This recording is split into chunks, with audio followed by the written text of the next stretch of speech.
والدین ہم سب کی زندگی کا وہ عظیم حصہ ہے کہ ان کے بغیر دنیا میں ہمارا وجود ہی نہیں ہے. وہ ہمیں یہاں تک لانے کا سب سے بڑا ذریعہ ہے. تو صرف اور صرف اس لیے نہیں ہے کہ انہوں نے پیدا کیا ہے یا ان سے ہم پیدا ہوئے ہیں، بلکہ ہر لمحے میں ان کی محنت شامل ہے، اور ان کا ایسا احساس ہمارے ساتھ زندگی بھر قائم رہتا ہے کہ اس کو جدا نہیں کیا جا سکتا. صحیح.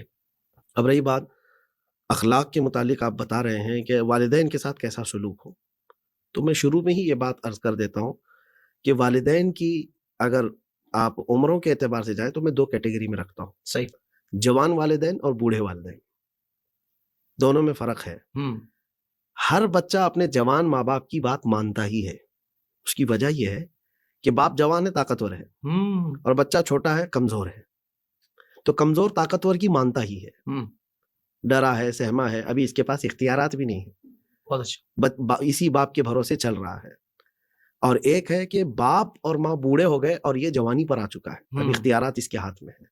آپ قرآن کا اسلوب دیکھیے، قرآن نے جو کہا ہے وَقَضَىٰ رَبُّكَ أَلَّا تَعْبُدُوا إِلَّا إِيَّاهُ وَبِالْوَالِدَيْنِ إِحْسَانًا.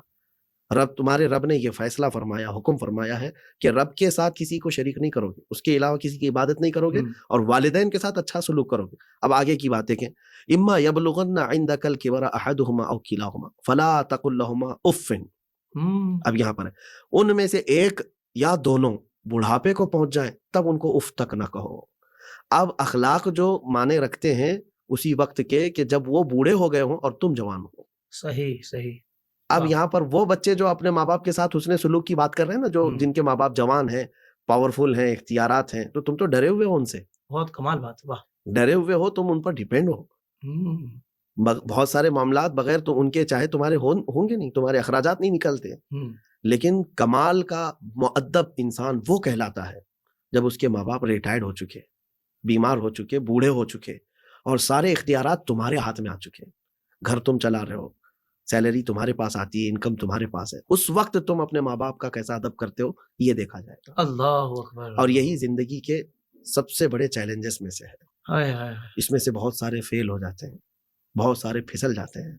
جوانی میں تو انہوں نے اخلاق دکھائے جب ان کے ماں باپ جوان تھے، لیکن جب وہ بیمار ہو گئے، بڑھاپے کو آئے، تب اچھے اچھے لوگ اخلاق نہیں دکھاتے. اللہ. قرآن پاک نے وہاں پر ہی فرمایا اس عمر میں ان کے ساتھ اف نہ کہو، جبکہ یہاں بہت زیادہ معاملات ہوتے ہیں. اف تو کیا، جھڑکیاں بھی ہو جاتی ہیں. اللہ. ولا تنہرہما، رب فرماتا ہے ان کو جھڑک کر بات نہ کرو. وقل لہما قولا کریما، اور ان سے نرم بات کیا کرو.